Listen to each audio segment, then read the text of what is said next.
Hi, everyone. Steve Adubato. We kick off the program welcoming back, once again, Quadeer Porter, who's founder and executive director of a terrific organization called Brothers Building a Better Nation, a 2022 Russ Berrie awardee for making a difference. Quadeer, good to have you back.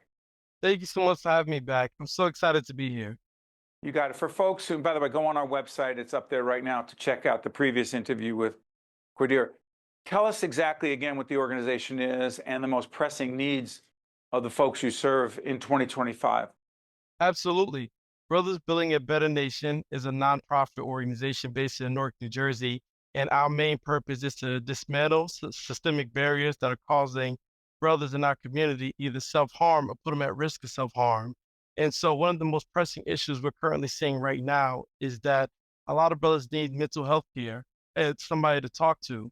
And so, we actually expanded our services to meet that. We actually got contracted with Medicaid, and now we're able to do intensive and community services, which means therapy right in the home for these young men, and also mentorship services and tutoring services for brothers as well, between the ages of 4 and 21. So we've made some progress since the last time you met us. So let me ask you this. In 2025, with the world around us changing quickly, lots of uncertainty and challenges, to what degree do you believe Black men, younger Black men in particular, are more at risk and challenged than ever before? Right now, they are going through, especially when you look at the statistics. Suicide and self harm is ranked the third most amount for avoidable deaths for this population for us brothers of color, and a lot of times because we hold everything inside, and especially now in today's conditions, a lot of us are, especially we're seeing them as after the COVID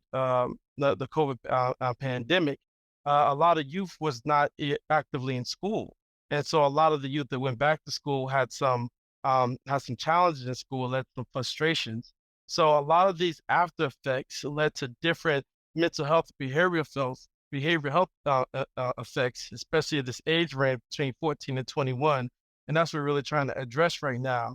Is that it was not only the feeling of that there being other not seen, is now this feeling of them being left behind and not being heard. And so those are the things that we're seeing on the ground level right now, is really showing brothers that you are seen, you are heard, and just trying to find a safe space for them, which is hard for them to find. I don't know if statistics bear this out, but there are folks who believe that in the African American community, that therapy, that getting help for mental health challenges is more challenging because there's some degree of resistance, skepticism. Mm. Do you buy that? Yes, I mean, historically, we've seen it.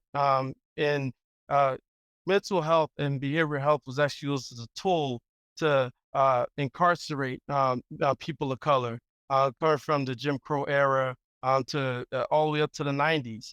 It was misdiagnosis of people of color is high. For example, schizophrenia. There was a big study that was done from I think it was the University of Chicago that dealt with that. So it's a big fear when it comes to hearing mental health. But the biggest thing that we argue is that this is what I have culturally competent care. Right now, there's not a lot of brothers in the Explain that for their yes, culturally competent care, please. yes, culturally competent care is where you're getting the care of somebody that you can recognize, somebody you can empathize with, somebody that looks like you, and somebody that you can feel as though walk through your shoes a little bit. And that's what we're able to deliver. You know what's so interesting about that? You talk about the need for culturally competent care, people who look like you, people who have some experiences like you. I'm not going to get into a whole discussion about diversity, equity, and inclusion, which, listen, that's a different, it's in some Yes. ways, it's a different discussion, but the reality is having people who understand your experience requires a degree of diversity in the healthcare community, including mental health therapists. Please, Quadeer, talk about that. I absolutely do agree. You automatically see when the young men see somebody that looks like them that could guide, especially during puberty, right? We're going through puberty, and a lot of times these young men are either angry or they're not, or they're exhibiting what it looks like anger, but it's not really anger. They're just, like I said, just normal things that young men go through. But on the outside, it looks like they're something that is a threat. And so by meeting somebody that says like, hey, listen, brother, I understand what you're going through, and this is how either you exercise or you do these common things to help you calm down. This is what it looks like. And it's not a person that's timid and fearful of them. It automatically wants to call 911 to bring them away. If somebody's able to de-escalate them because they understand some of the social pressures they went through. You know, it's interesting. Right now, you're pursuing your master's in social work Yes. because Because there needs to be more brothers in this field.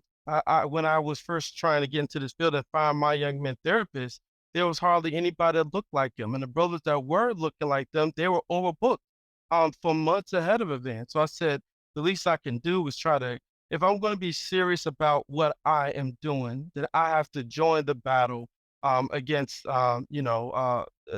against my mental health disparities going on in my community and go back to school and learn the right way to do it. So that's why I signed up for Rutgers school social work, and it's been a blessing in my life.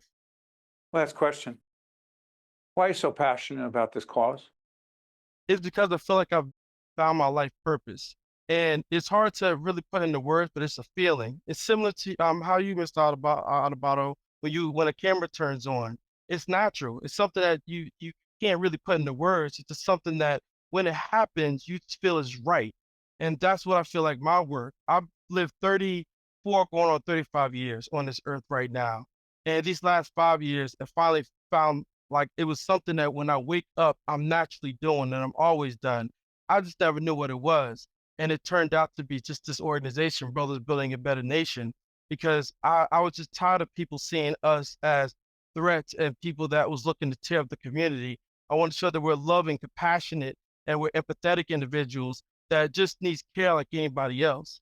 And that's what resonated in me, what continues to fuel.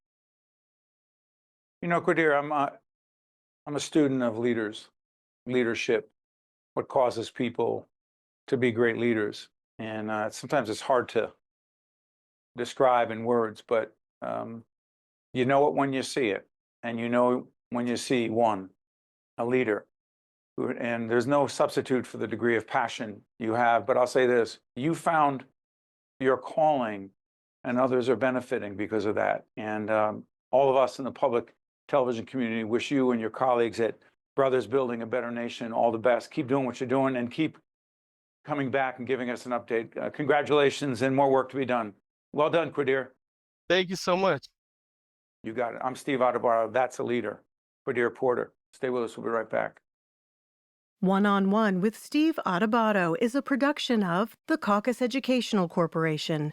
Funding has been provided by the Russell Berrie Foundation, RWJ Barnabas Health, Let's Be Healthy Together, the Northward Center, the Fidelco Group, Robert Wood Johnson Foundation, New Jersey Sharing Network, PSEG Foundation, Johnson & Johnson, and by the New Jersey Education Association.